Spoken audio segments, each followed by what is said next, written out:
Someday, maybe you'll be able to tell the greatest story. Say the greatest line. Give the greatest performance. Find the greatest find. Bob Dylan started out singing other people's songs, but as he says, there came a point where I had to write what I wanted to say because what I wanted to say nobody else was writing. So born in Hibbing, Minnesota, a town, he says, where you couldn't be a rebel, it was too cold. Bob moved to New York at age 19. By the time he was 23, Bob's voice, with its weight, its unique gravelly power, was redefining not just what music sounded like, but the message it carried and how it made people feel. Today, everybody from Bruce Springsteen to U2 owes Bob a debt of gratitude. There is not a bigger giant in the history of American music. There are thousands of facts that support the fact that Bob Dylan is a plagiarist. It would be impossible to cite all the details in a 2-hour movie. One fact we do want to cite is the most important fact, and that is that it has been reported by Reuters that at the age of 16, Bob Dylan was already a plagiarist and knew the value of plagiarizing songs. Quoting Reuters, a poem written by a teenage Bob Dylan and up for auction at Christie's is actually a song written by the late Canadian country singer Hank Snow. Christie's announced on Tuesday the sale of the handwritten poem, believed to have been written in 1957 when Dylan was 16 and away at Jewish camp. The words, with a few minor variations, match those of a song previously recorded by Snow, who died in 1999 at the age of 85. Christie's said in a statement, "Additional information has come to our attention about the handwritten poem submitted by Bob Dylan to his camp newspaper, written when he was 16, entitled Little Buddy. The words are in fact a revised version of lyrics of a Hank Snow song."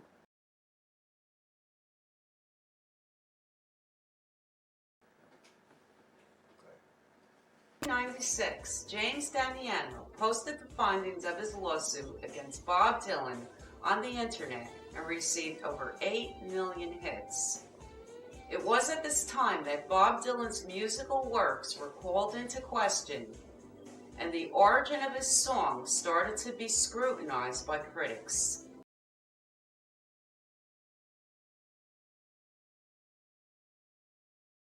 His fans were astute in evaluating his duplicity concerning his material and came to learn that 80% of the melodies and lyrical hooks of his songs were plagiarized.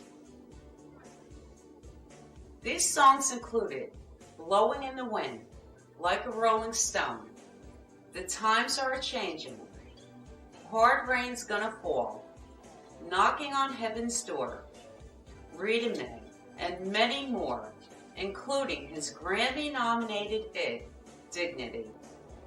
Comments were being published, such as, quote, "I was watching a Pete Seeger documentary recently that featured his performance of I Dreamed I Saw Joe Hill Last Night, and I couldn't believe the similarity of the two lyrics. The phrasing and the cadence of these lines were exactly the same, except replacing St. Augustine for Joe Hill Last Night. I already knew Dylan writes this way. There are other more apparent examples of Dylan taking a phrase or sentence or song and reappropriating it for his own uses, such as rolling and tumbling off Modern Times. As this avalanche of evidence started to bury Dylan, he hid like a cornered weasel behind corrupt lawyer, judges, and journalists who covered up his massive affinity for plagiarism. The heat got so bad that he had to answer in some fashion when asked what he thinks of people who charged him with plagiarizing songs, Dylan replied, "Wussies and pussies complain about that stuff." Bob Dylan is sick and tired of his critics. In an interview with Rolling Stone, the 71-year-old folk rock icon, who has just released his 35th studio album, addressed charges of plagiarism, calling his critics wussies and pussies for claiming he was stealing from the works of others. In 2006, the New York Times accused Dylan of borrowing from a Civil War-era poet on his Modern Times album, and the Wall Street Journal claimed Dylan's 2001 record Love and Theft had very similar phrasing to a 1995 biography of a Japanese mobster. Dylan claims that in folk and jazz, quotation is a rich and enriching tradition, and he compared the accusations to folk fans calling him Judas when he started to play the electric guitar on stage for the first time in the early 1960s. No doubt some will examine Dylan's latest album, Tempest, for its authenticity. But in his latest interview, Dylan has a few choice words for his harshest critics. They can rot in hell. Also, Dylan recently, in a Los Angeles Times interview, admitted to plagiarism by definition. In a 2004 interview with Robert Hilburn of the Los Angeles Times, Bob Dylan stated, "Well, you have to understand that I'm not a melodist. My songs are either based on old Protestant hymns or Carter family songs. What happens is, I'll take a song and simply start playing it in my head. That's the way I meditate. I wrote Blowing in the Wind in 10 minutes. Just put words to an old spiritual, probably something I learned from Carter family records. The times they are a-changing is probably from an old Scottish folk song. I'll be playing Bob Nolan's Tumbleweeds, for instance, in my head constantly, while talking to a person or sitting around, whatever. People will think they are talking to me, and I'm talking back, but I'm not. I'm listening to the song in my head. At a certain point, some of the words will change, and I'll start writing a song." End quote, Bob Dylan.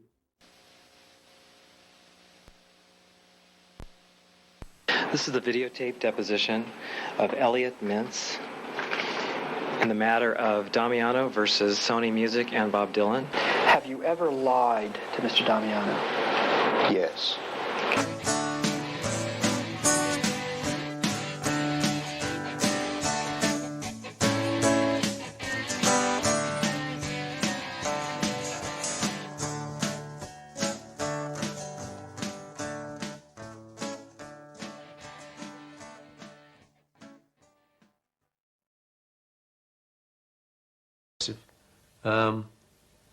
Yeah, we started to meet these people who'd really just been in newspapers and on film. You know, we actually were rubbing shoulders with them. The times they are a-changing.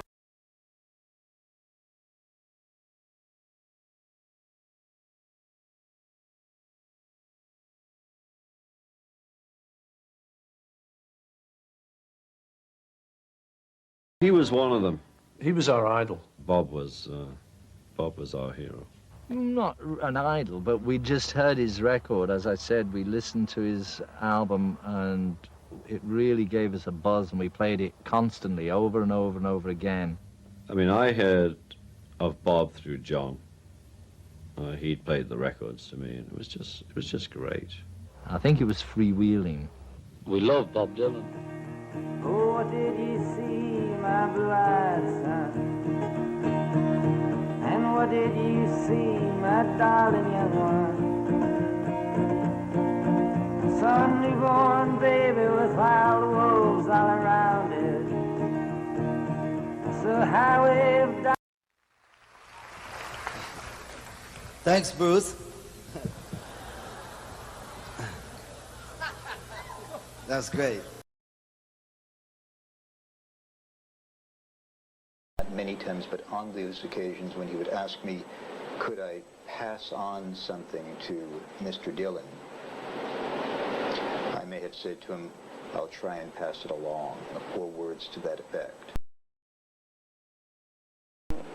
A fax from him, but I did not I didn't have time to look. Capri in the matter of Damiano versus Sony Music and Bob Dylan. If the issue was my fingerprint on a Not piece yours. Somebody else's, sir, such as the defendant. that never crossed my mind. There would be no way that the defendant's fingerprint could ever appear on the piece of paper that came out of my fax machine and went directly into my file cabinet. Thank you. And would Mr. Dillon, on occasion, meet with Mr. Mintz in person? Well, yeah. Just to place that in context, I want you to know that, because I'm a truthful person,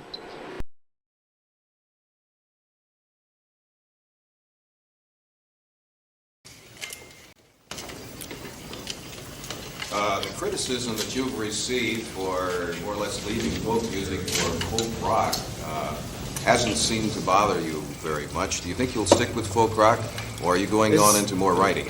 I don't play folk rock. What would you call your music? I would call it,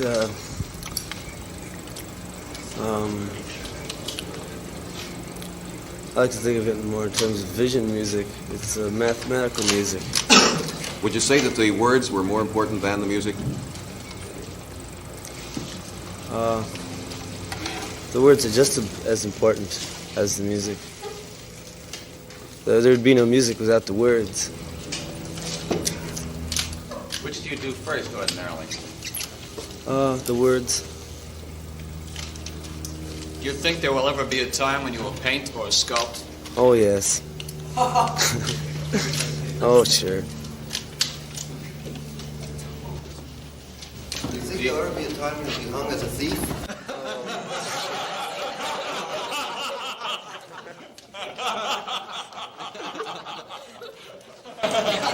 You weren't supposed to say that.